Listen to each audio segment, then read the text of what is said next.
Hello and welcome to the RTO Show, the only #1 rated and award-winning podcast of RTO World 2026. Listen, guys, if you haven't had a chance to come down to any one of the RTO Worlds, you are missing out. This is something to behold. Educational sessions. You get to walk the halls with some amazing legends. You get to learn one-on-one with them. We got Tisset Talks. We got Charles doing push-ups on the stage. Amazing. We've got some other things going on. But first, I want to tell you about the sponsors that make this possible. #1, APRO is the premier sponsor of the RTO show because you know what? They are here to help it get it done, whether it be the GEO, whether it be the legal counsel, or we got a whole list of them telling us we should do this the right way because we want to be good people. That's right. We just want to be good people. And the newest sponsor of the RTO show is RNR Tire Express. If you guys are looking for a franchise, that's where you need to be. Now, right now, let me introduce my esteemed authored guest, Charles Smitherman, who is being introduced while we have the radio going on. I feel like that's his thing, like a WWE theme song. That is. I'm waiting for you to walk down the aisle and just, tackle or, spear somebody. Keep your shirt on this time. He took his shirt off for push-ups. So, in case you don't know, Dr. Charles Smitherman, who is the CEO of APRO. Now, we just recently had a name change, too. We are now the Association of Professional Rental Organizations because we are forward-thinking. Not only that, there is so much going on in the RTO landscape that they're helping us out with. We're going to go over that a little bit. And author of the RTO Revolution. And what's the name of your book? The esteemed author. Yeah. You have your book that came out as well. I've got a few. So many. He can't you know what? Excuse me. He's the author of this book and the other ones we're not going to mention. So, how's it going, Charles? Today, right now, quick overview. How is the show going? It's going about as well as we could hope for. This is such a, we work on this for years in advance. And just to be here, see it all kind of come to fruition is such a cool thing. So it's going about as well as we could hope for. This is a great venue for us. I think there's a lot of excitement. Absolutely. West Palm Beach, you can't get any better than this. Except now with my co-host, it gets a little bit better. I've got Adam Sutton here, second generation CEO to RNR Tire Express, son of legendary Larry Sutton. How is today going? Today is going well. If you don't mind, I'm going to answer your last question because he has to give a political answer because he's I know he does. But I think this show is going amazing. It's hard to up it every year and to make it as good as last year, even better.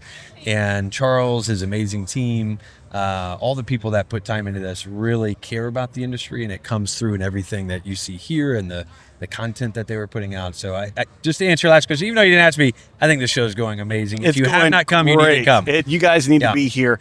And I just want to know, was it like personal when you were up there doing the push-ups? Was it personal? Was it just I'm going to get this done? I felt the weight of the industry on me. I didn't want to let anybody down. Yeah. I challenged the guy, so I felt like I had to. So, for in context, Charles is on stage doing push-ups against the American Ninja Warrior keynote speaker, and he literally comes out one ahead. Now, I don't know if it was our bad counting or we kind of gave it to him, but I can tell you what, he looked good up there doing it because he is a triathlon guy. We used RTO math, but this isn't scripted. You didn't pay me to say this, but I do have to add, there is something on the table I requested to put here, which is this lovely Heritage Award. No, not this. This is good. We're going somewhere else. If you don't have this, you should buy it. You should get it. Great stuff. But this bad boy right here, Charles, do you mind sharing what Pete, our very own Pete Shau, was awarded yesterday? So Pete was recognized as this year's Heritage Award. The Heritage Award. I won the Heritage Award. And I'm going to tell you guys, if you don't know me, that was a huge, huge moment for the show. For me, I love rent-to-own. I don't do anything but rent-to-own literally in my life as my day job. And my secondary, this is what I do. And to be recognized by the industry is so amazing. And I do appreciate that. And everybody that voted for the RTO show to get this award, thank you so much. But I couldn't do it prestigious without you. So, saying all that, talking about great things, talking about what we have here, we also want to talk about culture. RNR has been listed, there's Mike Tisset right there, listed as the 2026 Franchise Culture 100 list for like some amazing. I'm gonna get into the stats of this in a second. But first off, to be on that list is amazing. How did you do it? I mean, RNR Tire Express has gone through like some tremendous changes. You get the name change, the franchise starts shooting through the roof, and now you got the scores to prove that this is what you do. It's a lot of bribery. A lot of twisting of arms and begging and pleading. No. The reason why I love this particular award is because it actually represents our franchise support team and all the support that they give, and our franchisees. And we very well we have a thing we call DX3 right here, which is driven by our 3 core values: culture, customers, and community. So it's really our goal every day. We come in the office and we try to create a value-driven experience across those 3 values. And our team won this. They deserve it, and I'm just honored to watch what they do every day. I'm going to tell you guys, let me just share some stats with you and how you get here, because Charles is he's no second place to this. They've actually changed APRO, and not that APRO was in a bad spot. It's just in a better one. Everybody here loves it to death. You guys should have seen yesterday. Talisha, is it Wendell? Wendeley. I mean, it was, I hate to say it, I was shedding a tear. I was trying, I'm not, and what did I hear? I'm not crying, you're crying. But it's one of those things that when you have a family like this, it just doesn't get any better than this. Unless you happen to be an RNR franchisee. Listen here, honesty and integrity. They scored 97% out of a 76% high. They've got an enjoyment of organization. They scored 95% out of an 80% high. They're killing these stats. Respect, 94% over 78. Team culture, 94% over 74. And trust, 94% over 73 scores. So in other words, they're killing it in every aspect to make it just a place that you want to be. And not only that, a place where you want to open your family's legacy and start right off the bat with an RNR Tire Express. I'm not trying to kiss this. It is what it is. Couldn't have said it better They yourself. are doing a great job. And if you want to do something about it, you need to call Trish. Yeah. I was going to say RNR franchise. but they'll call him. Don't call me. I mean, I would love a call, but you're not going to get called back. Don't call me. I'm not going to do that. RNRfranchise.com. Check it out if you haven't. Listen, but, you guys we're honored by understand. those numbers. Thank you for reading that. And not only that, I believe that APRO scored some awards as well. So as we're going through the award section here, there was 2 awards that APRO had received. Yeah, so we've been doing a little bit of AI stuff, generative engine optimization. That's all I've been talking about for really the past. What is this AI you speak of? It's this. You saw the Matrix. It's that coming to life. Yeah.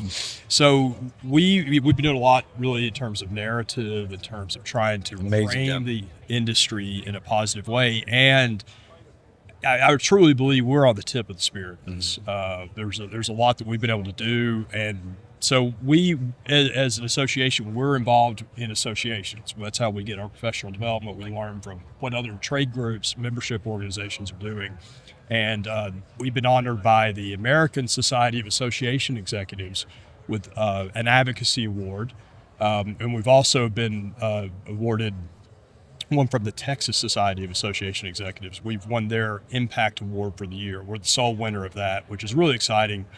We've been around for 45 years, and to kind of get some recognition for the things we do deserved. is awesome. Absolutely. Yeah. I want to say, as we're sitting on this award-winning panel, which I love to say, we talk about RTO, but really it's a relationship business. Yeah. The relationship not only do we have with the customers, we have with each other. To be a part of APRO is to be a part of a larger group, a family that understands that when one of us do it, we all do it. If we all want to give to our community, we're all going to do it together as one. When we're going out to educate, when we're going out to help whoever is in need, whether it be leadership, entrepreneurship, or doing push-ups on the stage and teaching them how to be fit, that's what we do all together. Talking about that, there's a couple of people that I would like to recognize, because as we were talking about that, these are the groups that came through as far as this list is concerned. Now, there were 5 members of RNR Tire Express that also came up on the 2026 Modern Tire Dealer. These are some of our top franchisees. Yeah. So these guys, and listen, nothing wrong with the rest.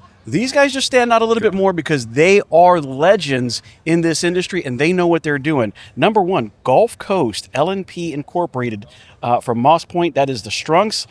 Listen, that doesn't get much better than the Strunks. I mean, whether you're on one side of the industry or the other, whether you're in DC, whether you're talking about legends, whether you're talking about the family, you're talking about Shannon, you're talking about Shane, you're talking about Cynthia. They are everything RTO. We love them. Rental Concepts LLC from Fayetteville. That's David Harrison's group. Oh, I wish David Harrison was here right now. I love David. I wish I could dress like David. David's the best dressed guy. He is the slickest looking guy at RTO, man. He makes me... He's been working out too. I don't know if he's thinking about you guys having a contest. Are you supporting that, Charles? I hope. I think he started a trend. It's catching on. As far as RIMS is concerned, RIMS is a major corporation. They are just killing it inside RNR Tire Express. Raffo, Ken Mashburn. Yeah, absolutely. So we got RIMS USA LLC, RNR of Missouri LLC. Also, the guys in St. Louis, or out of St. Louis, Larry Carrico's guys. Speaking of legend. Talking about legends, I mean, he is just killing it. Oh, Rent One expanding more this year to top over 100, am I right? Yep. That's right, yeah. And he has RNRs. He does. We love you, Larry. We're just saying that on both sides of the coin. There's no one way or the other. They'll fight for you later. And then SPF Management, which is literally RNR Tire Express, run by Matthew Warren.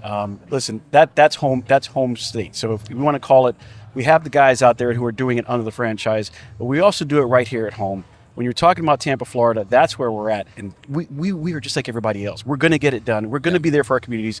And we're going to do some DX3. I don't have my DX3. Yeah. I wish I had Charles Munson. But I don't know if we said it, but all of those folks made it on the 2026 Modern Tire Dealer 100 list. That's the top 100. It's really proud of those guys and our team. I'll say, with APRO, we publish a weekly newsletter with news from the industry.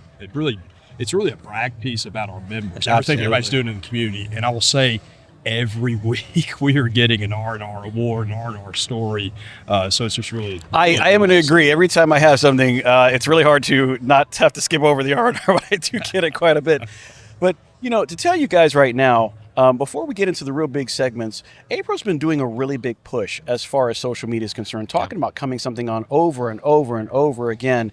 One of the things that I've seen more, Charles, and you can talk about this real quickly, but I see more postings. I see more snippets of, even the Legend series that's come out.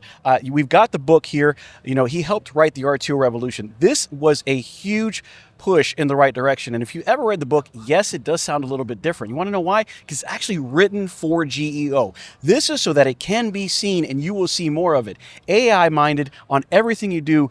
Right now, there is a huge push to put APRO and RTO forward. Where did that come from? Well, it's needed. I think we've always lived in this industry as if we're not telling our story, someone else will. That's right. And that's right. This is, there's just a great opportunity right now with AI, kind of a leveling. In the past, you had to do a lot of SEO. That's it. Kind of earning that piece. Now, if there's a vacuum there, which there's a huge vacuum, this book it filled a big piece of the vacuum, telling that history, telling that story.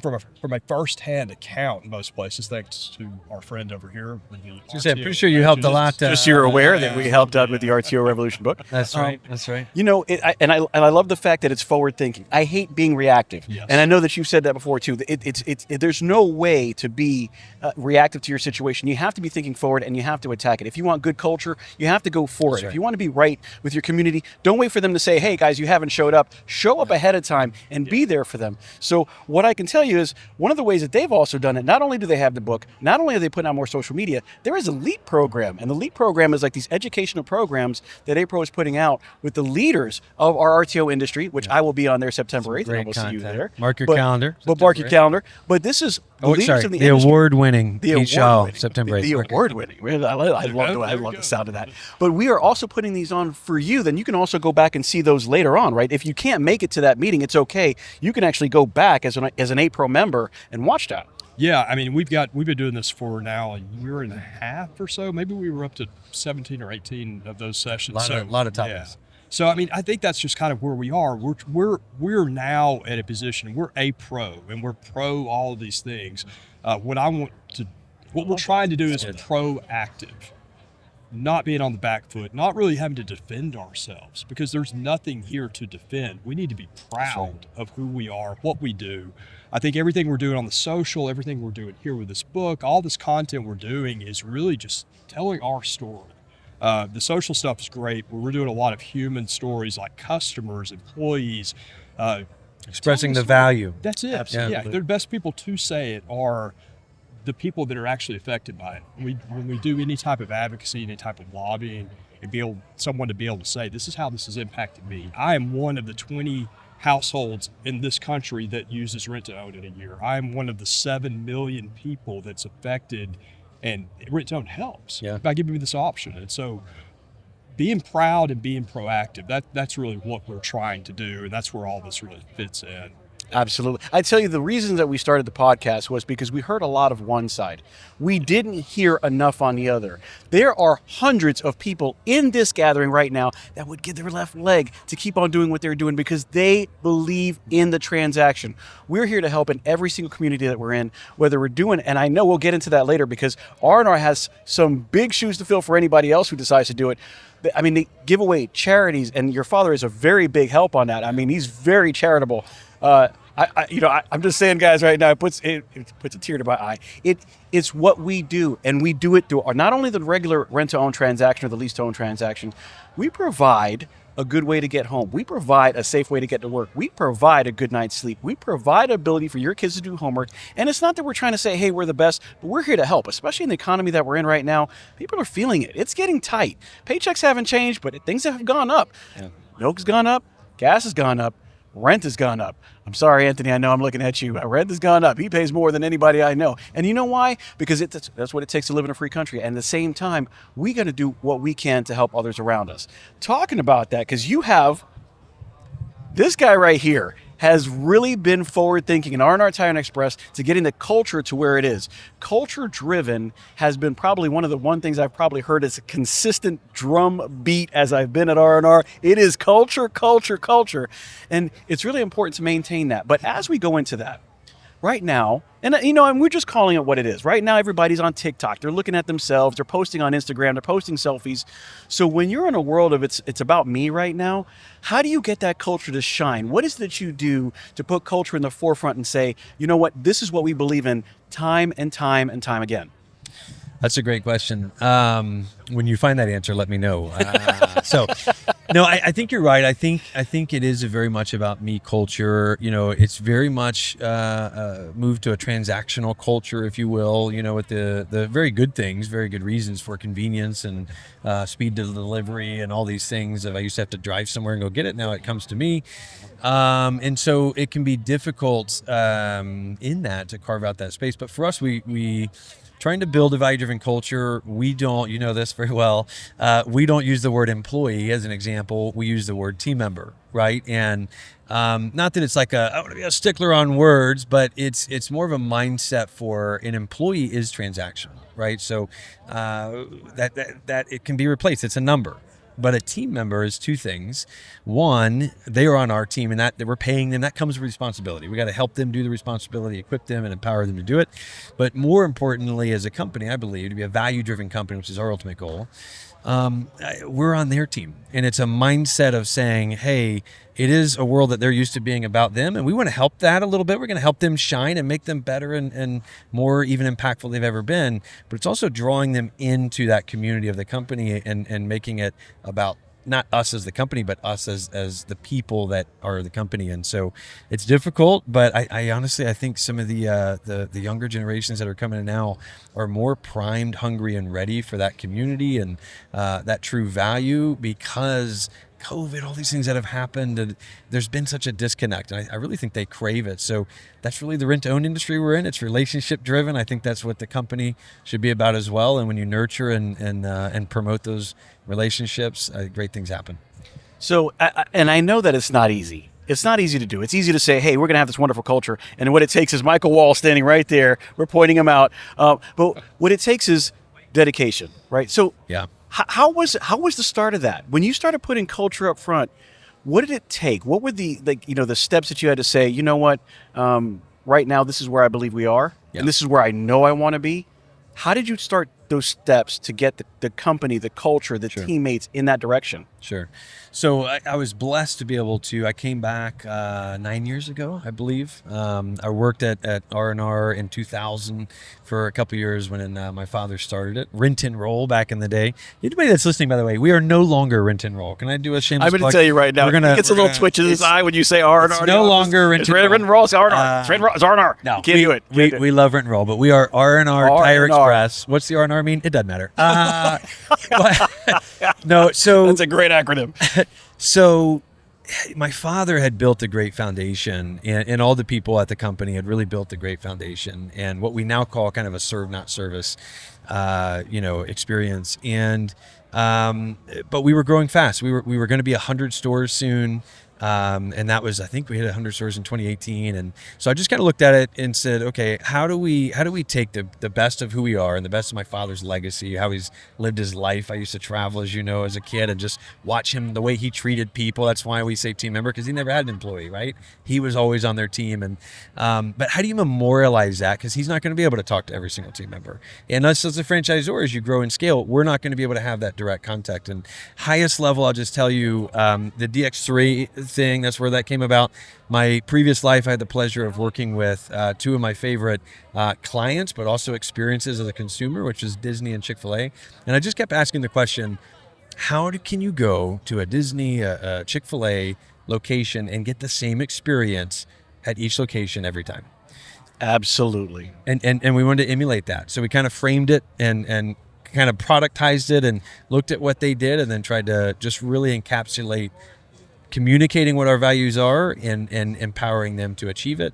And then the last part, hardest part, is to hold your company to that standard. The accountability piece is huge. And APRO's done an amazing job of changing the culture as well, because as you've come in, I see the smiles on the faces of the people that you are slave driving. No, I'm just kidding. But listen, these guys work hard, and yet they love to do it. If you ask them, listen, Talisha works hard. When they were mentioning all the things that she did, Charles, I just want to say she's working extremely hard, but she loved it, and she wouldn't be anywhere else. And that's the culture that you want to have, because they don't do it just because. They don't just clock in to clock out and then they got to check. They love the industry. They love what they do, and they love who they work for, and it's really important. And this is something I kind of want to share with both of you. So what are some hurdles that you have? You want to be culture driven in the sense that I want you to come here. I want you to be here. I want you to express how you feel. It's okay to have that talk for back and forth, because as much as I'm going to listen, I want you to listen to me. I want to listen to you. Let's take that into accountability. How can we make this better? Going both ways in both CEOs, what are some things that you came across, and how did you overcome those? For some of the guys who are at home listening and going, I want to change it, but man, my guys, they're a little bit hard off the cuff. Like, what are some things that you would say, this is what we came across and this is how I got over it? Yeah, I love what Adam does with DX3. Every time I hear about it, I always pick up something else. And I think that there's an openness to being able to listen and learn from those things. Absolutely. One thing I think that I kind of came in and very much got a very iterative look. Perfection is the enemy of the good. We've got to keep moving. We've got to keep improving. And with that, there's a fail fast. It's okay to fail, fail fast. Fail fast. Right. We're going to make mistakes, and that is fine. That's but right. I want people to be, my staff, I think they feel that Freedom to be, to try new things. Because we don't bring a lot of the cool things we're seeing around here unless we're willing to try it. And I think we're getting more things right than we're getting wrong, and that's fine. But I want to make some mistakes along the way too. And I think kind of getting the staff kind of comfortable with that type of orientation and mindset. But I think also it's the mindset part. The work that we do, all of us do, with what we provide to a customer at the end of the day is important work. Yeah. We're able to provide it from a very high 30,000 foot level for the entire industry. And I think our staff's very much bought into the mission that we have. And we're tethered to that mission. I think the cool thing about DX3 is you have a tether to that. You know what your purpose is and what that framing is every day. There's no kind of guessing or work, this deviation that comes from that. Hey, is this mission driven? Is this part of what we're trying to do? And if it is, we're going to do it. And if it's not, if it's out here, then that's outside of what our sandbox. That's outside of the scope. Yeah. It's fail fast. I love it. What would you say is something that you faced changing the culture around to be on that list? And it's not always about being on the list, but it's great to be recognized for the work that you do, and the people around you are saying, you know what, it has made a difference. What's something that you come across? So I think you first have to define what that is, right? And then I call productize or systemize that and kind of make that. We tried to make it a little bit sexy, you know. DX3, nobody's going to walk around, I want to be driven by all of our values. You know, it's like, oh, but DX3, okay, DX3 mindset. So, but I think you just can't stop talking about it. My uncle Slats, who founded Buddy's Home Furnishing, Buddy Buy Right back in the day, my great uncle Slats, amazing man. He used to always say in his leaders meetings, you've heard me say this a few times as well, it's like mud on the wall. Whenever you're talking to your leadership, your teams, you throw mud on the wall, most of it comes down, but every time a little bit sticks. And so, you know, and I think in our position, I think somebody this morning, the CRO, Chief Repetition Officer. I love that. I love that, actually. I stole from somebody, you know, CEO is the Chief Encouragement Officer. So you just have to keep to not stop talking about it and keep encouraging it and then empowering them to do it along the way. So I want to go a little bit opposite right now. So, and maybe you can help me with this too, Charles, because you have a way of looking at things as well. But how do you know if you're the one that's holding back, bottlenecking, slowing down the culture change? Because maybe your guys are ready for it. Maybe they're interested in getting to the next level. Like you said, there's a lot of new people coming in. There's a lot of younger people that are coming in hungry, expectant, ready. How do we know if we're not the ones holding them back? Yeah, that's a really good question. I think you have to ask people. And I think you also have to be... Charles, are we holding them back? I don't know. Yeah, no, I think you Adam, have to ask we need to people. talk. We need to talk, Adam. I think Fail fast. There's some people you don't ask. You know, Jonathan Rose is somebody I've learned he's not to. You can't ask Jonathan. He's standing right Just so you here. guys know, he's standing right there. I love Jonathan.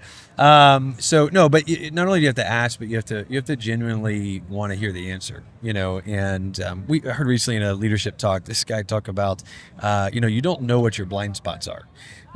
So somebody else has got to tell you, right? And so if you're walking around like you got everything together, you know, you probably don't. So you got to have an open, trusting team that you're honest with them, you know, two-way feedback, and they're honest with you and constantly improving, right? You can't get lost in that. You can get as a leader mental gymnastics and always trying to, you know, but you need to be confident, but you just need to be open throughout. Yeah, I think that, and I would say something similar to that, like there's a saying that in the beginner's mind, in the expert's mind, the possibilities are limited. In the beginner's mind, the possibilities are limitless.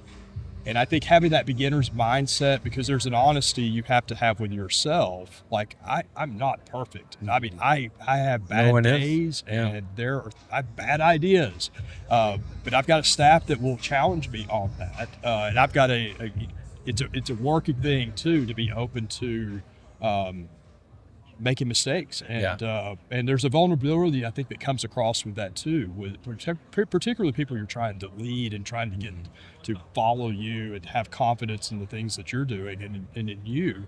Then I think that does come across with that. So, and knowing you being open to listening about DX3 values, finding Absolutely. all these things that we like here with these education things, keynotes. He's killing me. He's literally killing me. He's not cussing right now. Like, If you think they're not playing music to cancel out, he's literally killing me. Beeped here, what? yeah. So- I think I saw Michael Helton over there was turning up the volume, I believe. So, you know, I just want to say, the way I see it is culture's a team sport. Yeah. You can coach it or you can play in it, but it takes two to tango. Be a part of it, whether it's the top end or the bottom end. Contribute your way. Make sure that you understand we're all in this together and we're trying to make it right. And if you play your part in the culture game and you play your part and you play your part, those blind spots get a little bit smaller every single day. It just and becomes makes a spots. difference. I got a lot of spots. Absolutely. So, talking about expansion in 2026. You know, I've seen good things and I've seen bad things. There's been a couple of closures, there's been a couple of takeovers, but that's not always bad. You know, sometimes you hear in the news like, hey, we lost a couple of stores. Hey, we're not where we used to be. But is that always bad, Charles? Is it to say, you know, let's look at the whole picture and not just the snippet of it and say, you know what, underperforming stores or stores that are not on key, it allows to free up some revenues for people to do better cash flow, to have better business in the stores that they're in, and keep people employed. Is that a part of it as well? No, I think there's an efficiency that's happening and an adaptation to the realities of what the world looks like in 2026. it's a lot of things that are kind of happening. We've got a lot of things that are moving online. We've got a customer that is the customer base that's changing. We've got new generations that have different buying preferences, different preferences of how they get information, how they see things that weren't necessarily available to us when we were certainly that age, and to our parents from the way that they shop and interact. And so, there's kind of a correction, I think, in some ways, but I don't necessarily see it's a bad thing. There's an evolution that's happening. So coming out of all these other names that are happening in the lease to own world or payment world, there's something that they don't have, is the ability to return the item, the serviceability of those items, which, not to mention, on the furniture and the wheel side, is huge. Okay, you get a flat tire, your day is over. It takes 4 tires to ride. It takes 1 to stop you.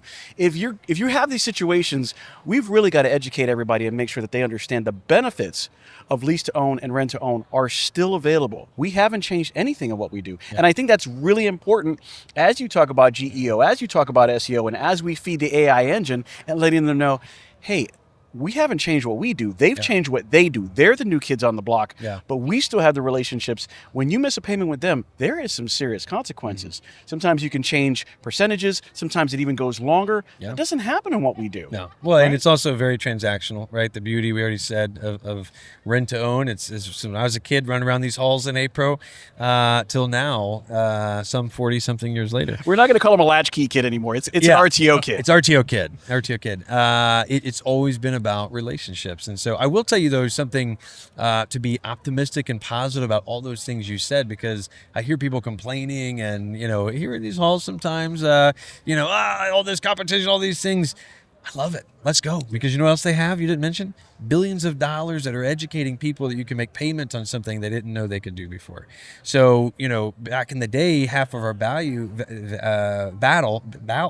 will be a new word. The battle of value. I think we're going to trademark that before this goes live. But the battle was educating team members to understand it and preach it to the customers, but educating the customers on the value of what we have and all the protections and programs and the, no penalty obligation return, all those things. So I love it because I think it's opening up a whole new customer base. I've been saying for a decade or so, it's really subscription-minded folks are already payment-minded. We just have to reveal to them, look what we can do and look what you can have today while keeping money in your pocket. So I think all those things are positive, and I think we need to look at it as such, and I think it's going to grow our industry and not shrink it.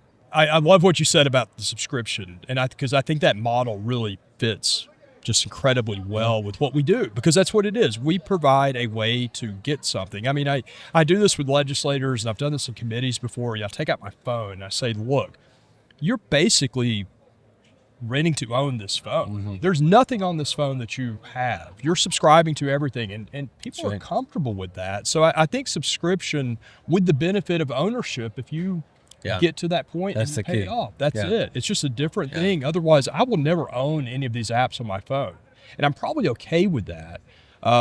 So subscriptions are really good. What I've been playing with recently is this idea of you've heard of SaaS, like software as a service. Mm-hmm. Well, we've had product as a service. That's right. And all of these things that come in with, in the case of furniture, like with a storefront, delivery, installation. We're going to take care of your warranty. You've got all these things you don't have to worry about, where you're truly just paying for the services attached to the item that you're getting, whether it's tires or a refrigerator or a mattress or something. Can I add something interesting to your phone analogy? So if my background's technology and SaaS, I was in that industry. So we built a lot of mobile apps, we built a lot of things. So was heavy for a long time of watching the statistics on what phone people had. Well, Samsung had 60+% of the market, 60 to 74% for a long time. If you look back now at the charts, when it started shifting to iPhone started gaining, what was the shift? It was when they started making payments on those iPhones, right? Yeah. So same product, amazing thing, but the affordability and flexibility of being able to do a low monthly payment, it changed the game on that one singular product. And I think that's, again, going back to what I started with, that's the opportunity that we have, and we need to lean into that we no longer have to educate them that you can make payments on your tires and payments on your refrigerator appliances. It's quick accessibility and flexibility. That's what we're all about. And I think we're shifting to, particularly on the tech side, that there's not this idea of ownership doesn't have the same association that I think it has had historically with our parents, our grandparents. It's less important to the younger generation. That's it. It's an interesting stat. You think about it, with this phone's a great example. I'm paying this phone off. I will have this phone paid off in 2 months. And I'm going to get a new one as soon as I do, because this phone's a piece of trash right now because the battery is dead and the you hear that, Apple? Are you listening? I just want you to know it isn't good enough for it. But you're right, and people are getting so used to the fact of doing that over and over and over. It's less about ownership, and it's more about accessibility. I have access to this as long as I want it, and the moment that I don't, if I have the ability to take it away from myself and no longer be responsible for it, well, that sends a message to a lot of people. Hey, I can afford it today, but as volatile as some things can be, I might not be able to do that tomorrow. And if I have the ability to walk away from it and say, you know what, I don't have that responsibility again and again and again, well, guess what? RTO is the king of that hill. I mean, it doesn't get much better than that. Yeah. So from both of you, where do we see this trend? Where do we see RTO with this in the next coming 3 years? I would just say this, tying it back to what we said earlier, affordability may bring them in the door, but I think experience is what's going to keep them coming back, right? And get them to tell their friends and their family. So I think that's always been rent to own. It's just up to this point in history. It's always been almost like the best kept secret, right? I mean, it's pretty big industry. It's not a secret, but you still look, we're at 10% potential market cap. Like we could go so much more. And I think it's growing with all the reasons we talked about. And so I think though the key is going to be creating the best experience ever. And I think Rent-to-Own's always done that, but some of us I believe have been able to rest on our laurels a little bit because of what we offer. But now there's a lot more competition out there of, okay, other people can offer payments, but what can they not offer? A value-driven experience, the relationship, right? The flexibility of all the things you mentioned, turning it back in and not being treated like a number, but a customer. So I think we just have to lean in and flex what has always made us stronger than ever. And we're going to get and grow bigger than ever. Yeah. So am I right in saying, Charles, that recently APRO came out with a new, code of ethics for the RTO industry because of what's going on and the shifts that are being made? APRO's being proactive in the way that we say it and saying, hey, we might as well look. And if you guys haven't done this, we want the dealers to know, if you haven't updated your agreements in the last 5 years with the way things are changing right now, we'll get into a little bit of that later, but it's happening and they're going to scrutinize everything that's going on. If you do not have a mindset for that, you might want to get a hold of it. Use your APRO membership. Yeah. Call Charles's team. Huge value. Find out. Like, it could have changed. By state, uniquely looked at, Hudson Cook. Yeah. Very important. Really great value right there. Yeah, I mean, what the dream is for us to be a self-regulating industry. Mm-hmm. That's the idea, and things that we can do to show that we are promoting best practices, that we're promoting ethics, we're promoting this good behavior that reflects on all of us. That's what we're trying to do. So we did. We have updated a new set of best practices. Mm-hmm. We're very much always looking at what's going on the legislative front. What we're seeing right now, the legislation, our statutes aren't being as messed with as they were in the past. So we're seeing a lot the law is developing really kind of from case law. We're seeing what the attorney generals, who are really our attorneys general, that are really our regulators. I don't know if you remember that, but I had to literally quote that attorneys general. I was like, is that real? That is real, guys. That's exactly how it's said.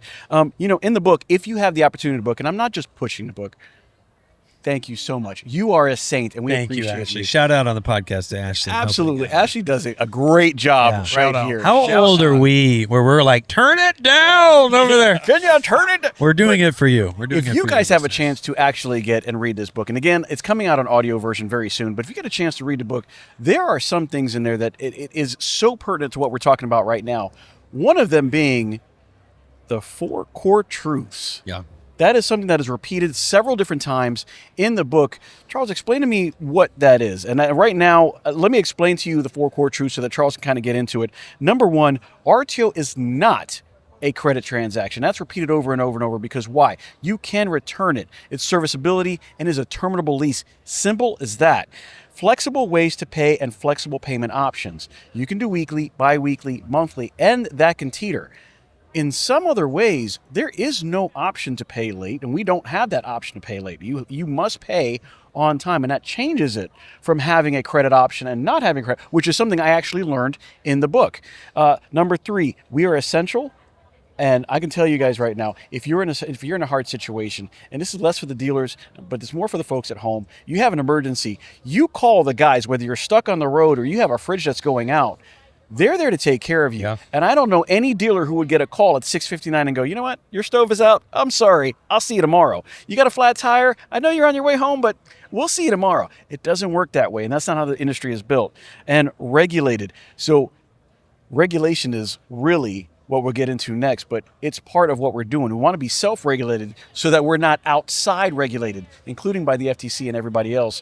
Charles, this is repeated over and over and over in the book, the 4 core truths. Why is it important to say it again and again? What is the differentiating factors of having to say these 4 core truths in every way we do it, whether it be on our online presence on the websites, whether it be APRO, whether it be in the book, whether it be what we do on our social media posts? Why is that so important? Well, it goes back to what I said earlier. If we're not defining ourselves, someone else will. And I think this is just a really clear, simple, not quite the DX3 branding that we've got over here. Not yet. We can make Core 4. I think that's Chick-fil-A's. We're working on that. We're working on it. Whenever APRO was founded, there's a good story in the book. I can't remember who you interviewed that told this. I think it was Lynn Leach, about going into a legislator, and there were 3 different rent-to-own companies from the same town that sat before a committee and described the transaction in 3 different ways. Absolutely. And that was really kind of what APRO was founded on, was bringing a common language to what rent-to-own is. And we did that with the statutes. We did that with a lot of the language that was in that. This is a way we're kind of continuing with that, really for the AI era, whenever we're not searching for blue links on Google. We are getting an answer every time we type in. In fact, Google is prompting us to ask a question because it wants to give you an answer. And so anytime there's a question about rent-to-own that's asked, these are the 4 core things that across the board are applicable, and they are, as we say, the truths. And so we're trying to repeat it. There's a way with GEO and AI, the way this works, it's kind of prevalence, trustworthiness, authority are all very important part of this. But the prevalence of this being said over and over and over again, so it gets that kind of stickiness to it that gets put in the answer. Can I add to that too? Because we've talked about this in our board meetings, and Charles has done an amazing job, as you mentioned, kind of leading the way as an industry. But we can't, as people and members of that industry, companies, you, the listener, can't leave it there, right? So I would challenge everybody listening, if you want to learn more about that, we're using terms GEO, there's AIE, there's all these things, right?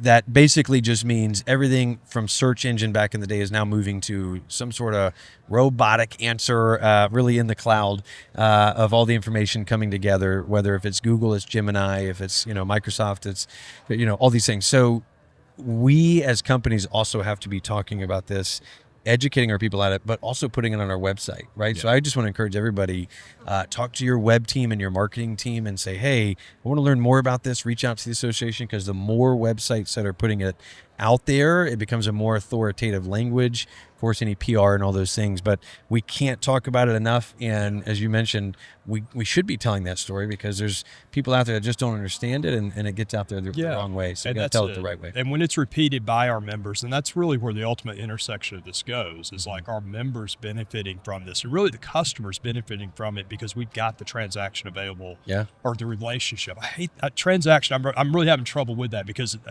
it's just so impersonal. It's the relationship, and then having the opportunity to have this relationship available. So we have we've got a GEO toolkit on the APRO website that really gives you the instructions of how to put this on your own company website. I'm gonna brag on Amberly Maya, our director of marketing. Amberly is amazing. She's incredible. Yeah, where is she? Listen, Amberly, I know that you're watching this. We think highly of you, no matter what you say or what you do. We love you here, and we'd love to have you on here. She's a little camera shy. Can I give one more shout out for Amberly? So she's also doing a great job on the Forge app in the community. Where if you're not on that, get engaged on there. You're going to get a lot of great information you can bring back to your team, but really great tool that APRO has rolled out. It's only as good as you're going to make it, though. So a lot of plugs today, but that's a good one. Get on there, learn more, and help educate more. Even if you're like, I don't need to get on there, I know a lot. You can benefit on there by benefiting others with your knowledge. So, and that's the cool thing. Amberly does a great job of organizing that chaos and helping get it out there. Yeah, she's helped me quite a bit, and I am a very messy person. She's helped me out. She's helped this podcast out in many, many ways. She made me look a lot better than I did before. She's helped me with the branding. She's helped with a lot of AI work. When you see this is not what he looks like right now. No, this is a digital outset of what's going on. It's a scary sight. But I get Amberly. I get too much credit for some of this stuff. Amberly has been instrumental. If there's no Amberly, there is no awards. There is maybe no book. There's a lot of these things. She is just an incredible part of our team. I mean, I can't brag enough about our whole team. Yeah. This is Amberly's kind of focus, and we challenge her with that.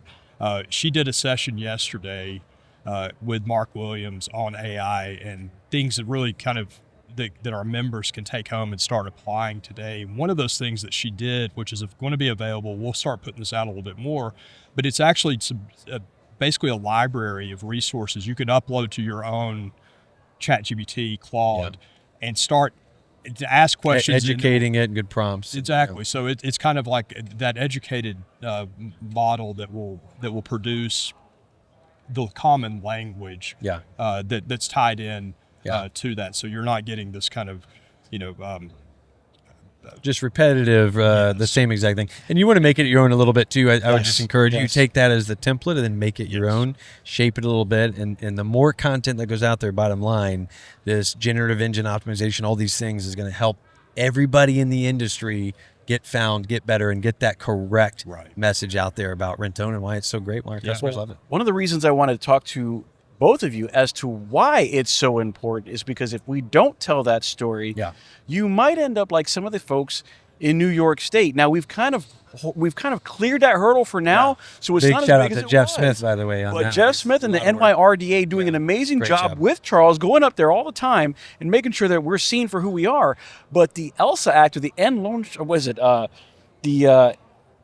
End Loan Shark bill, it really would have kneecapped the RTO industry in that state. And really, that would have been a hard blow because as the state that it is, it could have led to more states. Now, it is dead now, but Charles, what did it take to get to where we are now? And is the GEO way we're doing things, getting all the websites together, is that the way that we cross this hurdle? I think so. I mean, a year ago, well over a year ago, when I pitched the idea to the board, I said, look, this is our Got Milk campaign. But we're not going to do a Super Bowl ad, and we don't need to hire celebrity. He had white lipstick on. It was very convincing. It was nicely done. It's not going to be nearly as expensive or nearly as sexy as that. But what we're trying to do, and I'll bring it to New York because New York has been this bill was introduced 3 years ago, and it's required a lot of education, which requires a lot of resources in terms of time, a lot of time and energy. Going up there. I've been up to Albany maybe 4 or 5 times. Helping the NYRDA and Jeff Smith, I think we've taken about 75 meetings over those with legislators, like in person, over Zoom, and it's about education because that bill was not necessarily a bad bill in of itself. We were just thrown into it, and we were thrown into it. Shouldn't even have been included. Exactly. All these other products did not have a state statute, much less a state statute like in New York that was passed in 1987 and amended in 2009, where we worked with the legislator on both times to provide these consumer protections.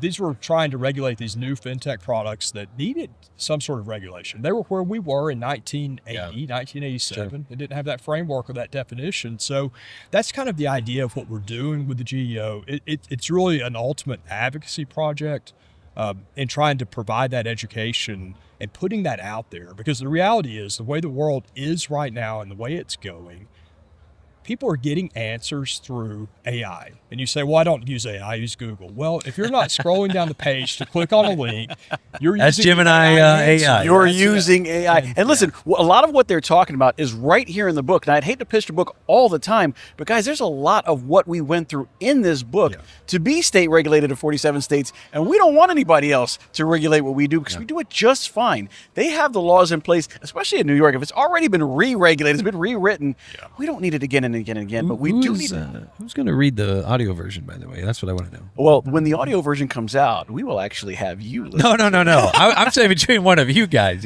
So, it's just one of those things that I think getting to know the history is something that we can do to get everybody to understand it. Because if you hear it from me, and you hear it from Adam, and you hear it from him, and then you hear it from the dealers, I would love for Dennis to be talking about that. I would love for the guys on the floor to be talking about it the same way we talk about it. Because what you said, they showed up 3 different people with 3 different rent-to-own stories. Yeah. That's a scary thought because I guarantee you they all did it with the right intention.